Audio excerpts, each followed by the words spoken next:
countries in the world over the holidays. It makes it feel like the holidays. It makes it feel like Christmas is coming. Although, can we enjoy Thanksgiving first? Sure, but you can feel it in the air. You've got the decorations, you've got the cold air, and you've got the lectures on Broadway. It's perfect. It's holidays. It's all, the spirit is in the air. Happy Sunday to everyone, though. It's going to be a big 4-hour show. It's Friendsgiving here on Fox for this weekend, because as you know, we always celebrate something. Yes. And today we're going to have members of all of our families come and share. Did you know that? You're going to have your mother here? Yeah, my mom's coming. We're going to try to keep that segment short. I don't want to tell too many stories. Yeah, I bet you will. I will. My brother's coming. Your sister's coming, right? Yeah. Sisters? Family affair. Awesome. Love it.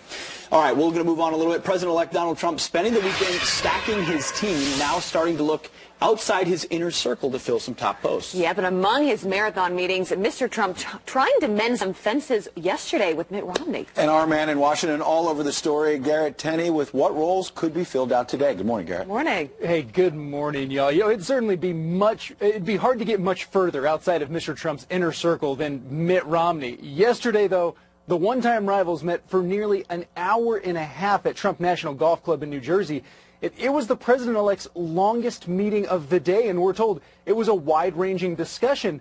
Despite their history of bashing one another, Romney is said to be one of a number of people under consideration to serve as Mr. Trump's Secretary of State now. After their meeting, Mr. Trump yelled to reporters that it went great. Romney wouldn't say if he had been offered any position, but he had this to say about the meeting.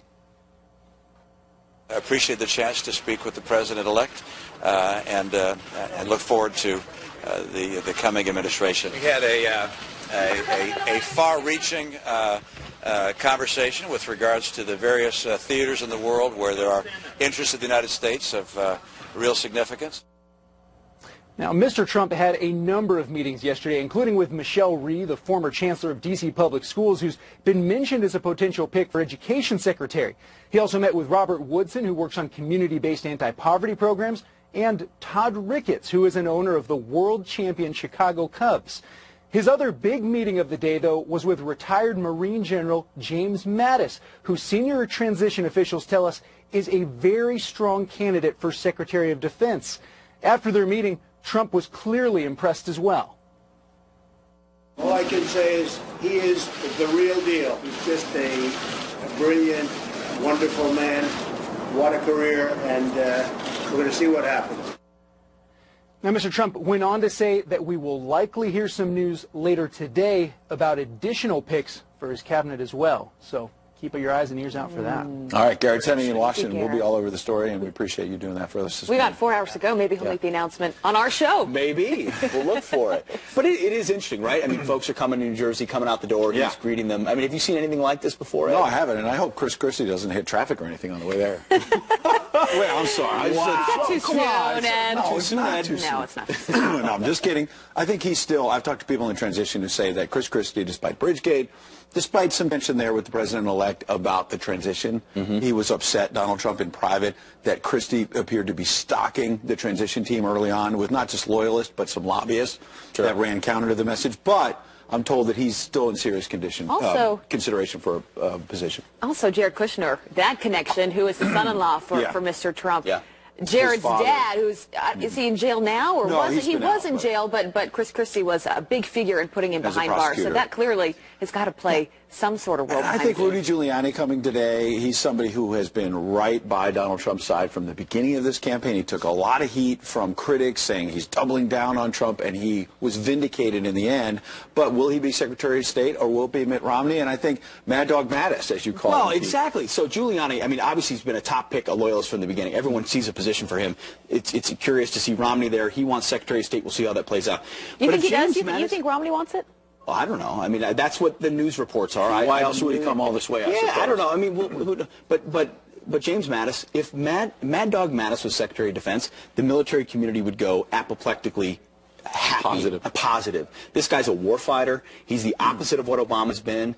He doesn't want a politically correct military. He wants to crush our enemy. So I very safely can say I speak for military folks out there that if Mad Dog James Mattis was Secretary of Defense, no, it'd be a new dawn, a new day. You feel like you've got an adult at the top of that post. So I mean, Donald Trump's got a lot of great picks. He'd have to get a waiver because of the sensitivity, right? You have to be retired from the military for at least 7 years. Sure. Before before you get a big civilian post like that. But he could get it with a waiver. I think so. But he was also, didn't he write this powerful letter to the Marines before they went out? Yes. And they fought over in the Middle East? I mean, there's someone that clearly that is so passionate about our mission. Yep. When it comes to fighting terrorism, fighting ISIS, that goes a long way. His other nickname is Warrior Monk, so he's a thoughtful guy, but the grassroots, the grunts, they love him, and that's a You talk about warfare. Hamilton down the street here on Broadway. Donald Trump's still not happy about that, and he tweeted about it. Of course he did. He tweeted about it. He said, our wonderful future VP Mike Pence was harassed last night at the theater by the cast of Hamilton. Cameras blazing. This should not happen. He tweeted this yesterday morning as we were talking about it on yesterday's show. And I was watching Twitter, and trending the entire day was boycott Hamilton. It wasn't just, you know, we were talking about it pretty frustrated. It wasn't just us. It was people throughout the country saying this was inappropriate, this was disrespectful. And then the actor comes out and he responds to that tweet saying we had a nice conversation, it wasn't harassing, to which I have to say, where was the conversation? Because nowhere in there it was a one-way lecture. Was Mike Pence able to respond. Take a listen to this. Take a listen to this. Brandon Dixon, yeah.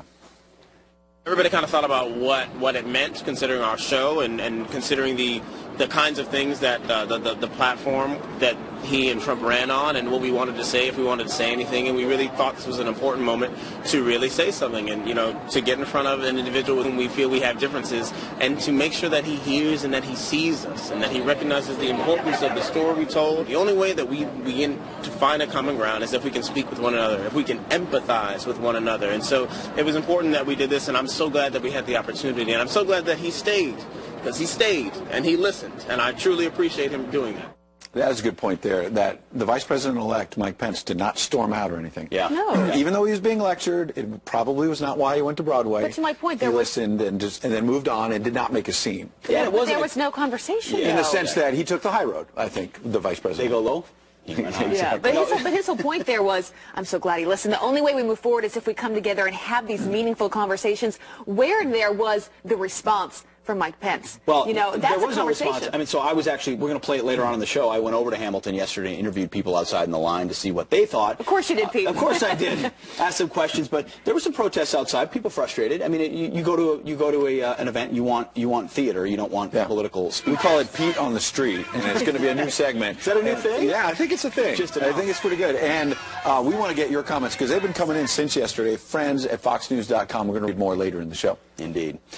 Well, no, there's a lot going on. There's an interesting story we found on the wire as well. A federal judge is telling, so, you know, there's folks becoming new U.S. citizens all the time, and a federal judge had the opportunity to speak to a group of new citizens and had an interesting message. You know, he said something that might upset people as well. Well, but you think about it, he's had a comment about our future president. This is what that judge had to say to newly minted U.S. citizens.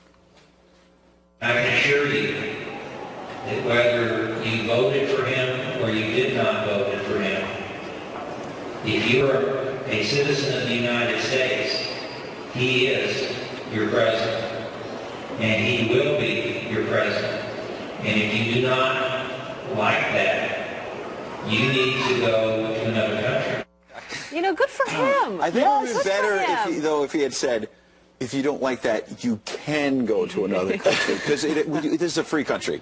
Instead of saying, you need to, like, here's what you need to do if you don't like Donald Trump. I mean, I kind of like the word need, because at the end of the day, it is a country where, as a citizen, you choose to be a part of the civic process, invest in our social contract. Sure. That's all we ask from new citizens. It doesn't matter about your background. You just have to love and believe in America. Right. And you also have to love and believe in the First Amendment. And well, yeah. freedom of speech. And, you know, that's important. I don't know. But how many people came out? Yeah, details, yeah. Sure. Guys, how many people came out during that campaign saying, if Mr. Trump actually wins, I'm moving. I'm out here. I'm going to Spain. Amy Schumer said that. I'm going to Canada. Have those celebrities moved? They're all here. Not they love one America. that I can think of, because I've been following the story closely, because I really wanted to see if any of them would actually follow their word and move. Of course not. Because they should. If they say they're going to, you know, stick to your word. Not one person is left, by the way. Abby is tracking you. Not one person is left.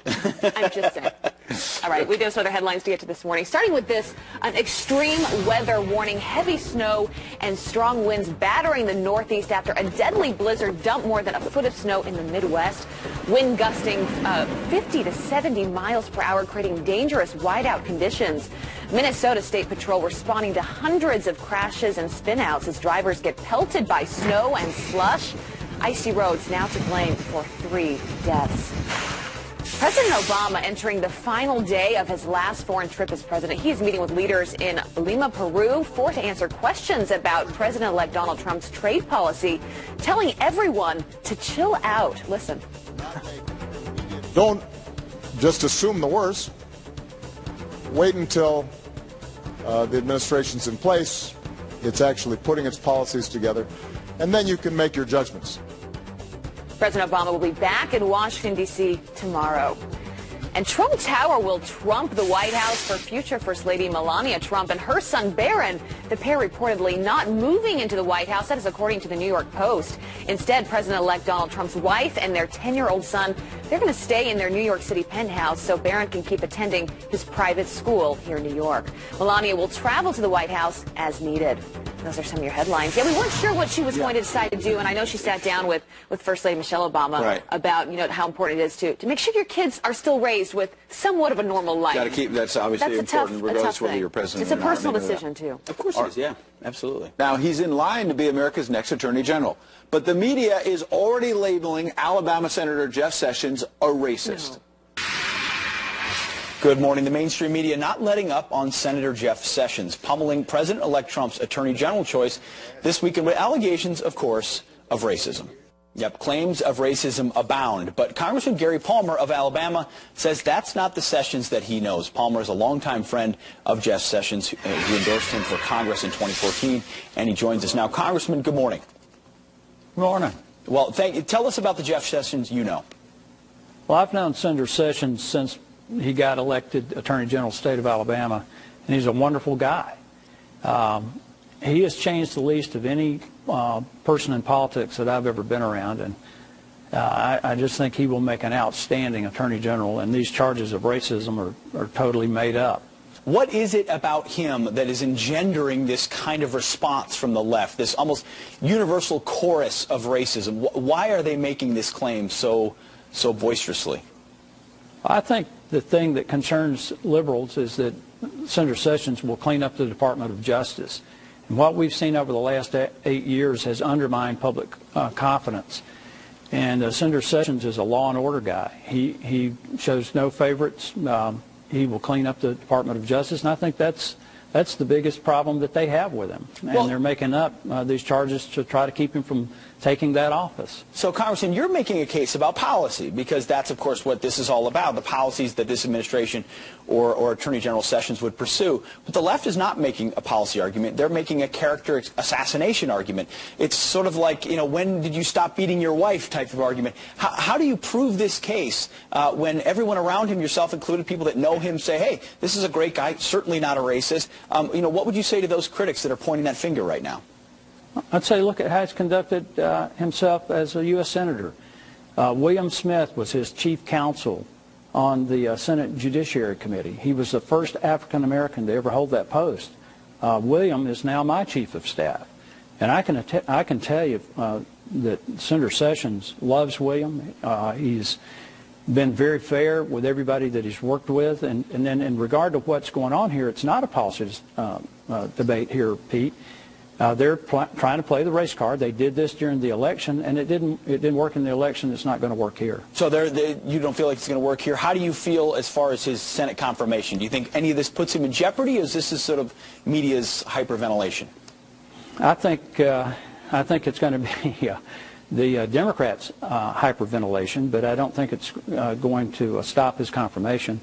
And the thing that would be most disgusting to me is the number of Democrats who've been in the Senate with Senator Sessions for years who know him. I think there are going to be some of those members who will step up to the plate and vote to confirm Senator Sessions. That's a very interesting point, because his colleagues will know him well as well. And obviously those that know him have pointed to the fact that, well, he's not a racist at all. All right, Congressman Gary Palmer, thank you very much for clarifying this morning. Appreciate it. My pleasure. You got it. All right, their son died an American hero in Afghanistan, but this Gold Star family says they were booed on their way to receive his remains. The disgusting details you're going to hear next. 25 minutes after the hour, back with some quick headlines. Hillary Clinton keeps losing. Now it's the Clinton Foundation taking a hit. The charity seeing donations nosedive by 37% just in the past year. The foundation has been racked with accusations of pay-to-play. Both President-elect Donald Trump and Congress vowing to investigate the foundation even further. And don't call me Democrat. Bernie Sanders, too ashamed to be lumped into the Democratic Party. The Vermont senator insisting he will remain an independent despite his role as the chair of outreach in the Democrats' shrinking minority in the Senate. Wait a second. But he ran as a Democrat and participated in the Democratic debates for president, and when it suited him, now I don't want to be a Democrat. Politics. He gets to have it his way, I guess. All right. Meanwhile, President-elect Donald Trump demanding the cast of Hamilton apologize after Vice President-elect Mike Pence went out for maybe date night on the town and got a little more than he paid for. We are the diverse America who are alarmed and anxious that your new administration will not protect us. But we truly hope that this show has inspired you to uphold our American values and to work on behalf of all of us. That is just a portion of the sanctimonious lecture that actor Brandon Dixon had to say. But was that really necessary? Yeah, here with his own message for the cast, nationally syndicated radio talk show host Larry Elder. Larry, good to see you this morning. Morning. All right, so Mr. Trump is already up this morning tweeting about what happened at Hamilton. He writes this: our wonderful future VP Mike Pence was harassed last night at the theater by the cast of Hamilton, cameras blazing. This should not happen. That was from yesterday. This is the tweet he wrote this morning. He says, oh, we don't have that tweet yet, but we're going to get that. Yeah. Momentarily. No, the other tweet he said yesterday was the theater must always be a safe and special place. The cast of Hamilton was very rude last night, and a very good man, Mike Pence. They should apologize. So, Larry Elder, what do you make of this apology approach? Does this surprise you at all? Well, I agree with President-elect Trump. This was disrespectful.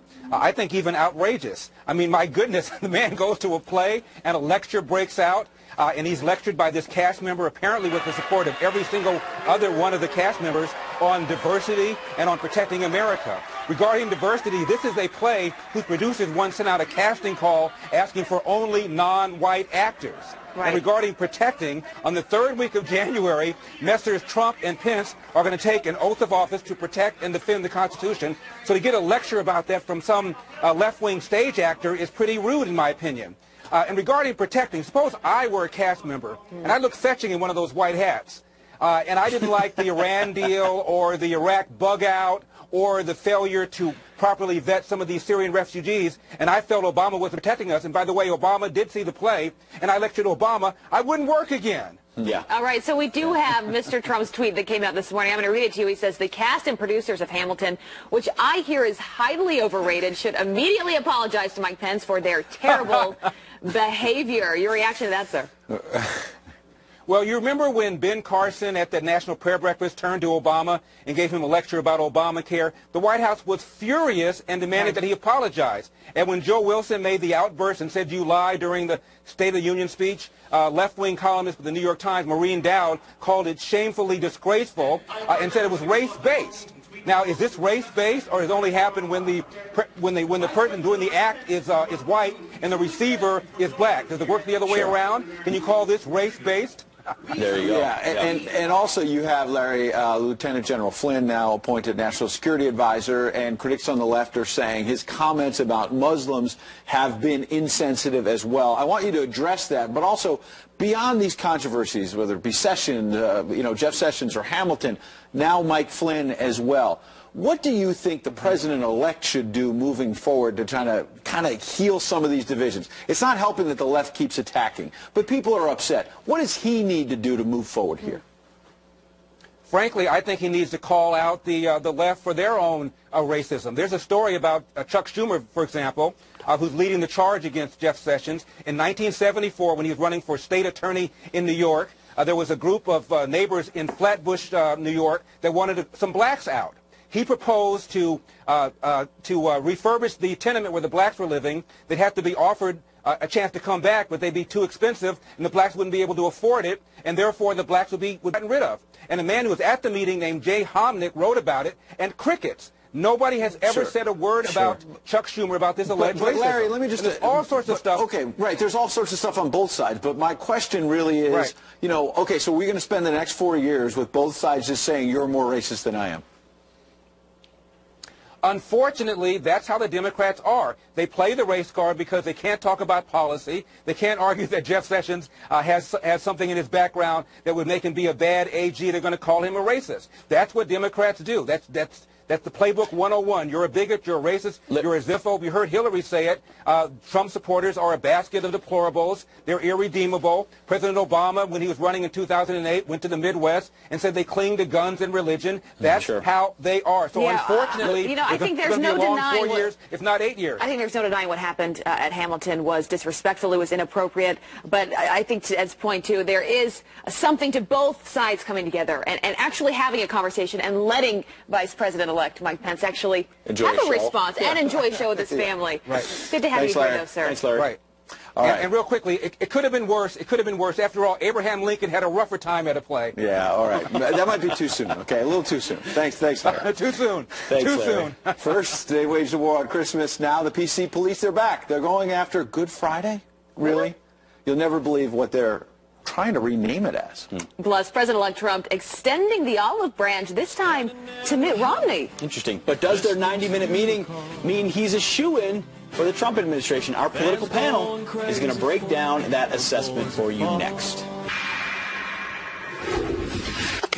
Manhattan already exists, right? Yeah, I'm confused. That's hysterical. We couldn't find any that want to live here. You know what? It's also so true. It is. It is so true. A lot of people live in a bubble. That is hilarious. Right now. All right, we do have some other headlines to get to this morning. 2 juveniles suspected, and this is a horrible story, suspected of killing a congressman's grandson. They are now in custody. 15-year-old Javin Wilson. He was shot in the head after 2 people forced their way into his Chicago home. Gunfire reportedly erupting after an argument over sneakers.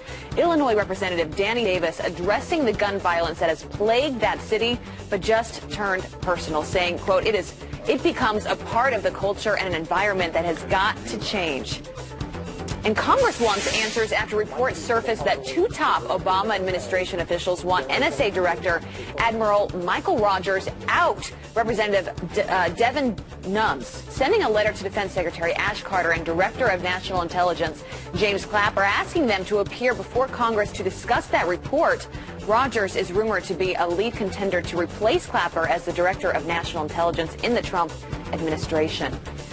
And blatant disrespect for our military. The Gold Star family of Sergeant John Perry of California booed by passengers on board a United Airlines flight while they were on their way to bring his remains home. The family claims that the pilot ordered passengers to stay seated after landing to make sure that they made their connecting flight. Perry was one of 4 Americans that were killed when he stopped a homicide attacker short of his target at Bagram Air Force Base last Saturday, likely saving hundreds of soldiers' lives. That is a horrible story, guys. Wow, it's a hero. Yeah, really is. Well, our hero is Rick Reichman. He is. Hero to many Americans. And it is freezing out there this morning, Rick. You really felt it. You need bigger heroes, guys. Yeah, it is chilly, though. I had to break out the coat. It has finally cooled down. It's cooled down for a lot of the country, at least temporarily, but stormy season is upon us. Take a look at the map, show you what's going on. I do want to show you Wednesday, because a lot of people are thinking, hey, what's happening on Wednesday? I've got some travel plans. Not bad, but the central part of the country, or say towards the Ohio Valley, is going to have some rain. A little bit of snow up across parts of Wisconsin. I think we'll see a few airport delays. And out across the west, we're going to be seeing some rain and some mountain snows. So maybe some delays from San Francisco up towards the Seattle area. So just be ready for that. Aside from that, pretty sunny conditions. Be ready. All of that storm system for Thursday moves towards the East Coast. Here's your temps as you're waking up. You get the idea. It has cooled down a lot out there. The Central Plains very chilly. And we now have the snow moving in around the Great Lakes and in towards the Northeast. In fact, some of that is going to accumulate maybe up to around 1.5 feet across the higher elevations up in towards the Tug Hill Plateau. All right, Ed, send it back to you. Rick, thank you. You bet. President-elect Trump meeting with Mitt Romney for nearly 90 minutes yesterday, his longest meeting of the day. He probably never thought that meeting would even happen. And the big question now is, will his one-time rival be named Secretary of State? Here to weigh in, our political panel, former Romney campaign financial director J.P. Miller, along with Daily Caller reporter Kerry Pickett, and Democratic strategist Michael Tobman. I want to start with you here, JP, because you work for Mitt Romney. Was this meeting for show, or do you think he has a legitimate shot at Secretary of State? I think he has a legitimate shot. I think it's a huge sign for a potential Trump presidency and a brilliant move for him to bring in. Well, he's bringing in people from different viewpoints. It shows that he's very serious about running the country.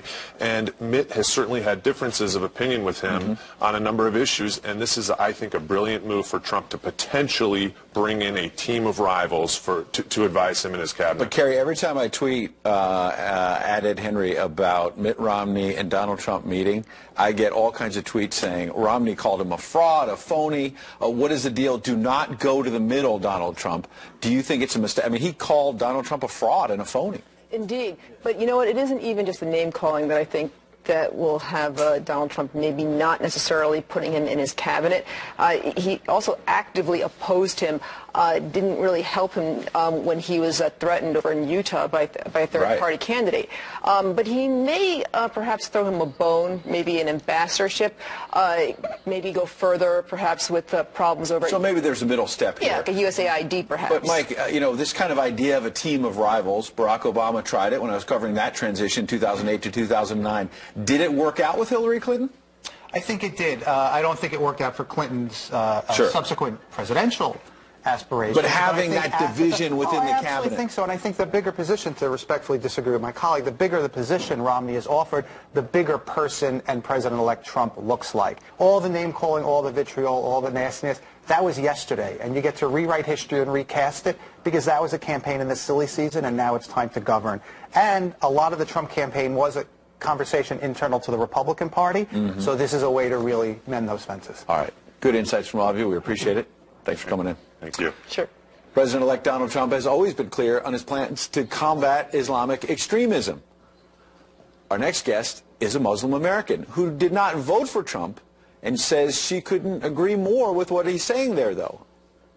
And it takes senior housing to a whole new level. The brand new program that could pair college students with grandma. Good morning again, and some quick headlines. Seniors at NYU may soon be rooming with senior citizens. Housing at the university can cost students $14,000 a year. But under this new program, pairing students and low-income seniors, they could see their costs cut in half. A similar program in Chicago has seen success, although Friday and Saturday nights could get interesting, I suppose. And you won't believe what the PC police are doing now to another holiday. City officials in Bloomington, Indiana, renaming 2 of their paid holidays to be more, quote-unquote, inclusive. Columbus Day, they're now calling Fall Holiday. And Good Friday, they're getting really creative there. Now calling it Spring Holiday. Really? No Good Friday? Pete? That's, I mean, come on. We're losing our mind. All right, a wake-up call to all Americans. A renowned Muslim scholar is pledging her support for the new president-elect, Donald Trump. Dr. Katan Ahmed, writing in an op-ed, and I quote, "I didn't vote for Donald Trump, but now that he will be my president, I stand ready to collaborate with his administration to defeat our shared enemy, Islamism, also known as radical Islam." The author of In the Land of Invisible Woman, Dr. Katan Ahmed, joins us now. Doctor, good to have you here. Great to be here. It really was a powerful op-ed that you wrote. And it's not just you. There are other Muslims that are speaking out saying, you know, they are standing by Mr. Trump to fight Islam. Why did you want to write this piece? He's our president, and I think it's very important as a citizen for us to support him.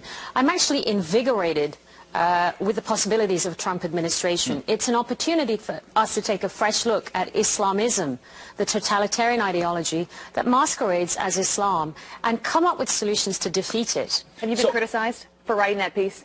No, not that I'm aware of. So, I mean, General Flynn has been criticized as the new National Security Advisor for being anti-Islam or Islamophobic. How do you read, he's said some very candid things about the political nature of Islam. How do you read an appointment like that? So I would probably distinguish it. I don't know much about General Michael Flynn, but my knowledge is very clear that Islam is not a political ideology. Islamism is, and that's a very important distinction. Someone like General Flynn can be forgiven because we really haven't made that distinction in the United States, and looking at it with fresh eyes, hopefully with our new president, may give us that opportunity. Unlike President Obama, who went at the beginning of his first presidency to Cairo to give a speech, I think our new president should go to places like Louisville, Kentucky, home of one of the greatest Muslims in America in history, Muhammad Ali, or Dearborn, Michigan, home to the biggest American Muslim communities in the United States, and engage with us just as he's engaged with every other American through this process. Speaking of that, when you look back in the past 8 years, what has President Obama gotten wrong when it comes to fighting terrorism, when it comes to labeling it for what it is? And what can Mr. Trump learn from these past 8 years, in your opinion, to get it right? So I think one of the chief things that's been very difficult for a Muslim like me, observing Islam but devoted to combating Islamism, is to find a space to talk about this. And that's hindered by people not understanding the language, and a previous president or a president about to leave the White House not encouraging that conversation. That empowers only those who would masquerade as Muslims, only those who support a radical ideology that is not a religion, but is a political totalitarianism. And I've always felt like for those moderate Muslims or others who mainstream, you would want that distinction, because otherwise you have this sort of, you have a joining of the two that you wouldn't want. I mean, how do you draw that distinction even more powerful? So that's a great point, Pete, exactly. And that's where Muslims like me can come and help this new administration in making that distinction. Islam is a very simple faith. The 5 principles: worship, charity, fasting, visiting Mecca if you have the means, believing in one God. That's the sum total of Islam. Sure.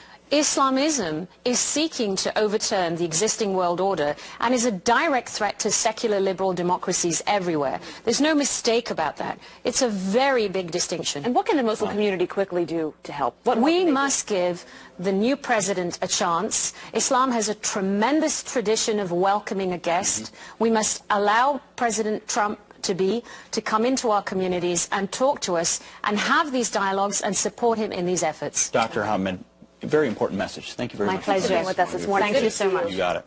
All right, thank you.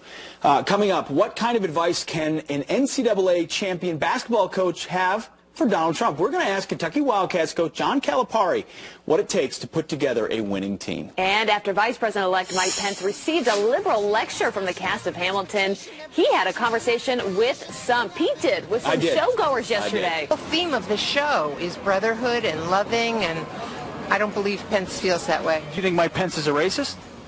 I don't know. I guess he probably is a racist, but I can't call him that right now. You just did.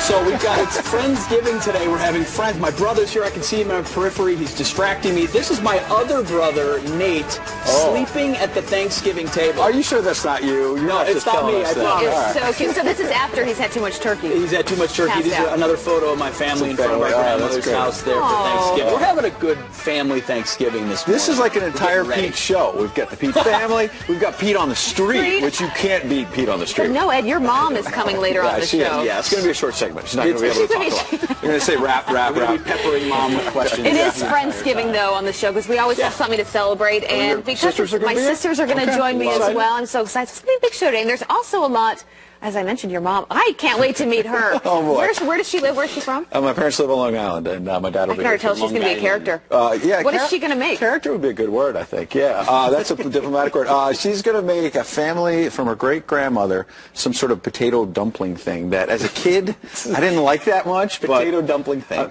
Yeah. So, but it means a lot to us. It's a potato dumpling thing. I'm just like salivating. That sounds amazing. I'm going to be eating all morning. It's going to be great. We do have a lot of politics, though, as well this morning. Right, Ed?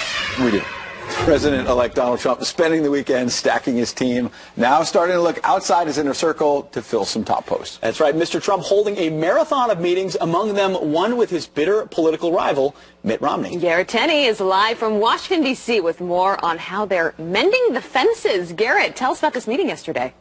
Well, Abby, Ed, and Pete, they certainly have some fences to mend. You'll remember throughout this election, both men have had plenty of nasty things to say about the other. Now, we haven't heard many details about exactly what was discussed in this meeting or what the mood was like, but it is significant that it lasted for an hour and a half, which was the longest of all of President-elect Trump's meetings yesterday.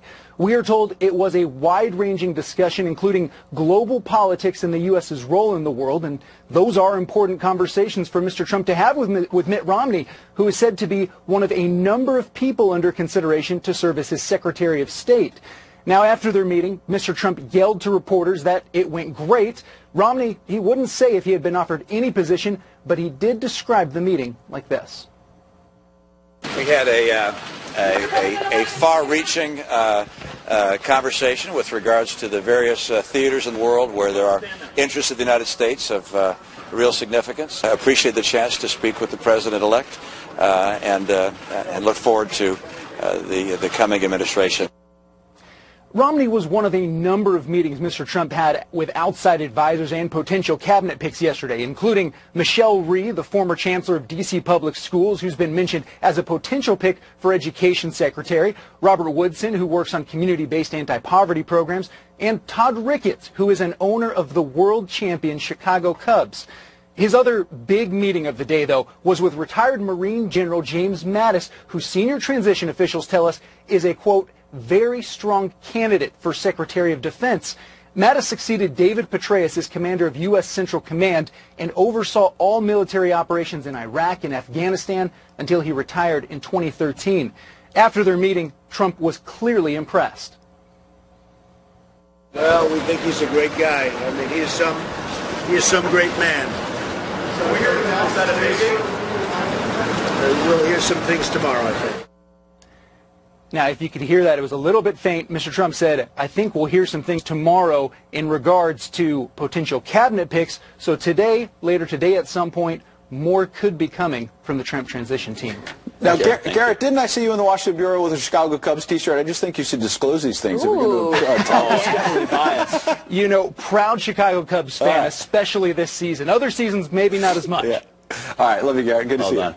No, I mean, James Mattis is a warfighter. You call him Mad Dog Mattis. Well, everybody calls him Mad Dog Mattis. In the military. In the military, the Marine Corps, elsewhere. He seems like a mix of someone who is thoughtful but also tough. If you have Mad Dog Mattis and Warrior Monk as your two nicknames, no, he's a total warfighter. I think folks in the military, if he were to be picked for SecDef, I mean, there's a lot of great picks out there. It would be a clear reorientation of our military. And look what's on tap for today, too. I think when you've got a power player like Rudy Giuliani going behind closed doors with the president-elect, and I think Chris Christie, obviously, he's had some struggles recently, a lot of people trying to write his political obit, and I've been hearing from people inside the transition, he still has a shot at a spot in the cabinet. And one other name I want to mention, Robert Johnson, the founder of Black Entertainment Television. He's still a power player in Washington. I see him around town, and I think there has been criticism that so far the only people they've rolled out have been white men. We heard Geraldo Rivera talking about that yesterday. And if you can recruit someone like Robert Johnson, big African-American power player to this cabinet, I think that's going to be obviously, and a Democrat, by the way. Sure. He may not want to join the cabinet, but reaching out to other people like that, at least to get their thoughts. Well, Michael Flynn's a Democrat, registered Democrat his entire life as well. I mean, people are dismissing some of those. Some of his tweets might have tilted a little to the right lately. No, reality has a way of smacking you in the face. But I think this is a mix of talking to people about a potential cabinet position, according to Jason Miller, but also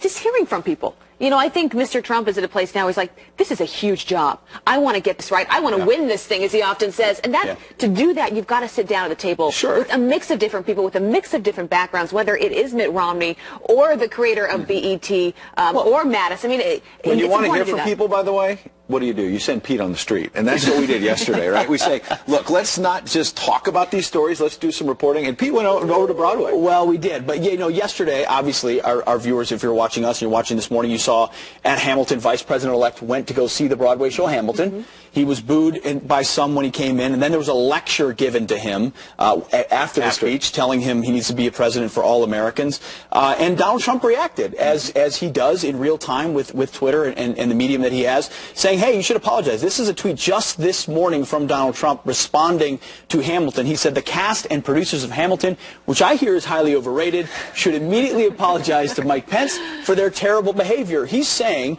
he is your vice president-elect. You may not like him, but treat him with respect. That point is fair, but fact check on being overrated. A lot of people like the show. I have been to the show, and politics aside, the music is fabulous. I do love that Mr. Trump is still tweeting and giving out his voice, because you don't want him to change that much. I mean, obviously people voted for him for a reason. But so the actor came out after yesterday that gave the rant after the show, and he said, well, hold on, you know, it wasn't disrespectful. We were just having a conversation. These conversations need to be had, which I find pretty offensive, because it was a lecture, and in nowhere in that conversation did you have Vice President-elect Mike Pence. There was not a dialogue. They didn't give him the microphone afterwards. What happened when you went? So we hit the street. We went to some folks waiting in line to go see Hamilton yesterday to hear what their opinion is. So this is us myself outside Hamilton yesterday talking to folks going into the show.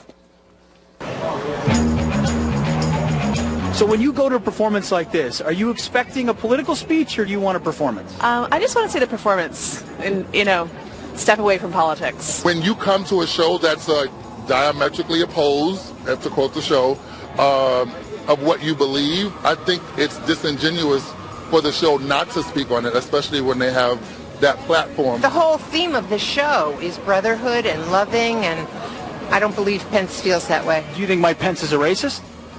I don't know. I guess he probably is a racist, but I can't call him that right now. You just did. Do you think Trump and Pence won't be president for all people?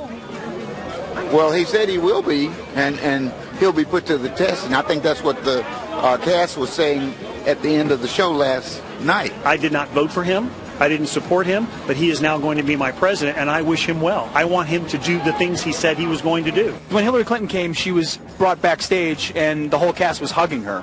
Why didn't the future vice president get hugged backstage? Everybody has an opinion, so if their opinion doesn't agree with them, they don't get the same treatment, but that's okay. Do you think that people coming to an event like this are looking for a political sermon? No, but I didn't think it was a sermon. I thought it was just a couple of sentences to consider all Americans. There was nothing wrong with it. I'm seeing a difference of opinion right here. I think that they were disrespectful to the vice president. So do you think that kind of just a deference or a respect should be given to someone who's been elected to that office? Yeah, I think that it wasn't fair for them to do that. He was just trying to see the play. He didn't want them to give their political opinion. Donald Trump asked for an apology. Do you think the cast of Hamilton should apologize? No, I think that their message was very respectful. I think it was the audience who was a little disrespectful. I think it was wrong for President-elect Trump to kind of call that harassing. I don't think that was correct. You think it was wrong? So do you think it's good for the vice president to come to a musical performance and then get lectured politically? I don't think it was so much of a lecture. People were afraid right now. That's all. You got a good sample. Yeah, we got a good sample. I mean, I love that 17-year-old kid was the one person who was like, I found that disrespectful. Oh, he nailed it. Yeah, and that last conversation went on for a long time because you ask people for evidence of why Mike Pence is a racist or all these hate crimes that are happening across the country. And, of course, they don't have any evidence. There's a lot of hyperbole there. And they just, there was a general agreement. They felt, obviously, our First Amendment protects speech everywhere. But, hey, maybe not the best place to do it. But someone said it, that you were talking to, I found the audience to be worse than the lecture, because there were some boos. Yeah, there was a little bit of applause when he came in when you hear the video, but you're right, it was outweighed by the boos. And don't boo, don't boo Hillary Clinton, don't boo. I mean, they're at a show. All the while, Mike Pence had a smile on his face. He stayed through the whole thing. I mean, you got to give him some credit for that. Of course you do. And his wife and his family who went. It's a left-of-center audience there, but, they can at least be respectful. Well, nice work, Pete. Well, we try. All right, we do have some other headlines to get to this morning, beginning with an extreme weather warning. Heavy snow and strong winds battering the Northeast after a deadly blizzard, dumping more than a foot of snow in the Midwest, winds gusting 50 to 70 miles per hour, creating dangerous whiteout conditions. Minnesota State Patrol responding to hundreds of crashes and spinouts as drivers get pelted by snow and slush.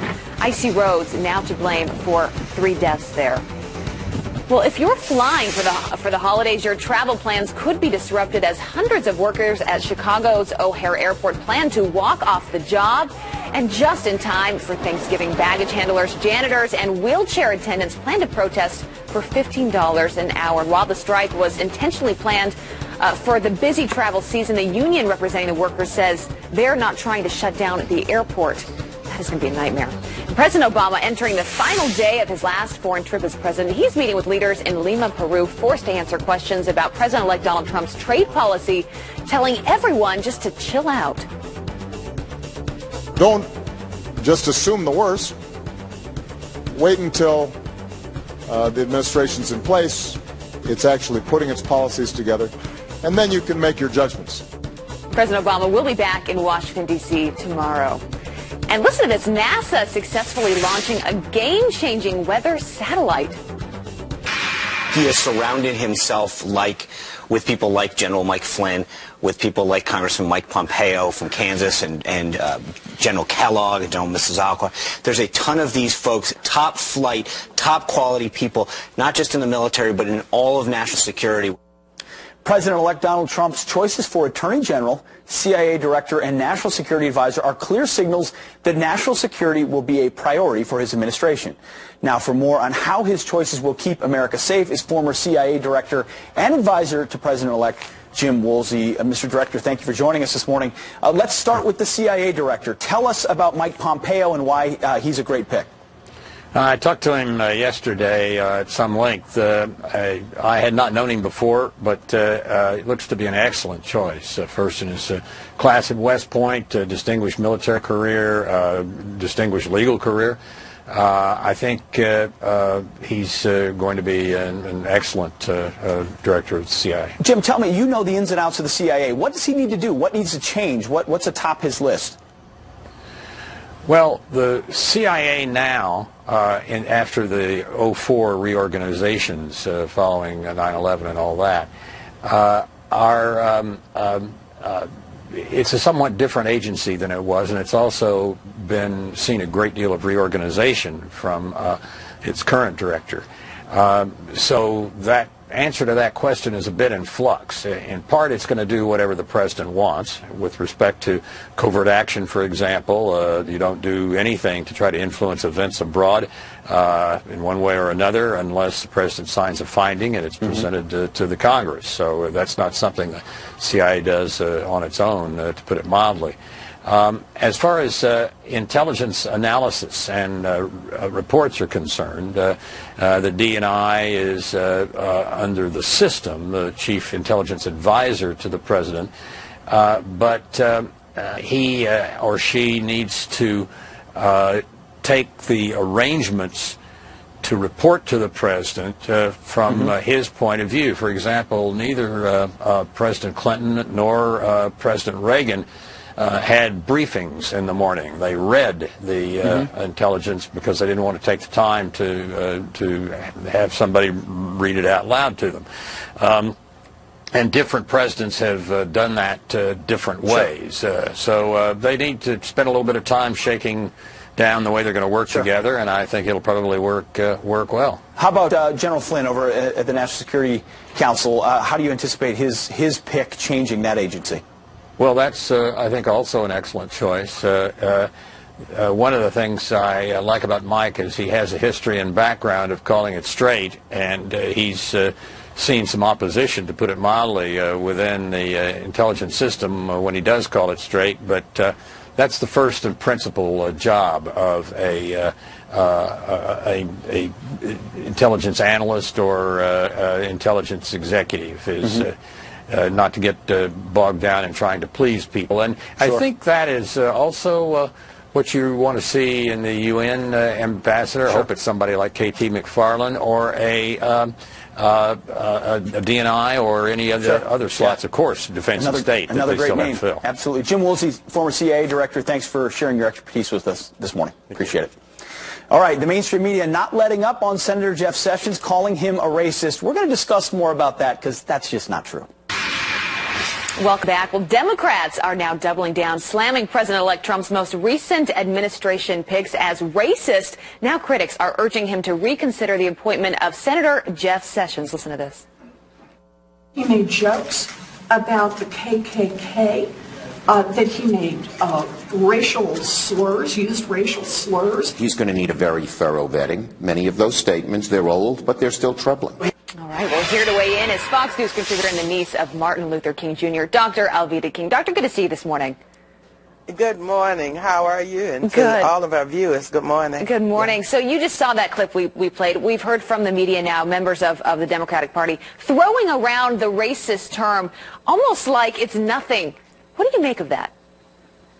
Well, we here in America have brains. We can think. We can investigate for ourselves. Playing the race card used to work because nobody could find out the truth behind the matter. Senator Sessions prosecuted the Ku Klux Klan. Senator Sessions, went and desegregated schools in Alabama. But no one's talking about that. Those are not nobody wants to talk about that because they want to say he's a racist and he banned these racist slurs. Take it out of context. But he prosecuted the KKK. So throwing the race card against somebody who prosecutes racists, it does not add up. Something that your uncle, Dr. Martin Luther King, talked about a lot was forgiveness and coming together and moving on from things. Why is it today that it seems that the media and in this case the Democrats are having such a difficult time moving on from something that happened decades ago? We all have a past. We all have moments where we say, you know what, I probably would have handled that differently. I probably would have said that differently. Why as a community today do we have such a hard time moving on and forgiving people? I was an activist in the 20th century. In the 1960s, I was a youth activist and organizer. My dad, Reverend A.D. King, my uncle, Dr. Martin Luther King Jr., taught me very well, and my granddad, Daddy King.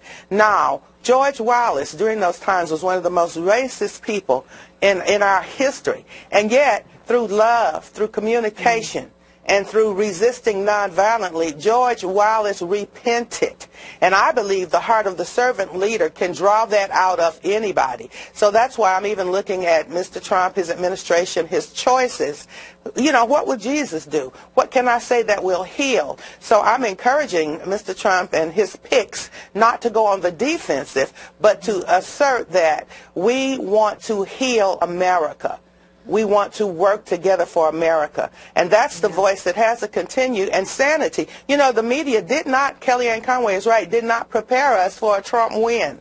And so now we have that. Are we going to keep splintering and dividing, or are we going to come together? Right. That's such a great point. So I want to get your thoughts on this story we've been covering for the past 24 hours, the play Hamilton. I know you've heard about it. So the cast basically gave a lecture to Vice President-elect Mike Pence. He went there with his family, trying just to enjoy a Friday night out, lectures him about politics at the end of this show. He even gets some boos from the audience. What is your reaction to that? That was a seize-the-day moment. And so the lecture came, and I think that Vice President-elect Pence, from my understanding, just kind of quietly got up and went outside, but he waited until he heard the whole rant or chastisement. Now, I believe that if I had purchased a ticket and I was just part of the general audience, I would have expected to see a great performance. I might not have wanted to buy an opportunity to hear a lecture, you know. So perhaps that was a seize the day, seize the moment. America does have problems. Right. Much of America is fearful. So I believe now is the time to say we are going to make America great. We're going to heal America. We're going to work together to do this. So rather than to splinter and divide, I believe this is another opportunity to call for unity. And you're right. Mr. Pence did handle that moment beautifully. I love your advice to them of rise above it. Let's come together as a country. And I think so far we've seen Mr. Trump and Mike Pence do that pretty beautifully over the past week or so. So it's good to have you here this morning. Yes. Dr. King, thanks for joining us. All right, coming up, be loyal or leave. One federal judge dropping the gavel on future U.S. citizens with this message about Mr. Trump. Take a listen. He is your president, and he will be your president. And if you do not like that, you need to go to another country. Go to another country. Is he right? Your emails are pouring in. That's next. Welcome back to Fox and Friends Weekend. We are back with some headlines. Trump Tower trumps the White House. The New York Post reporting future First Lady Melania Trump and her son Barron will not move into the White House. President-elect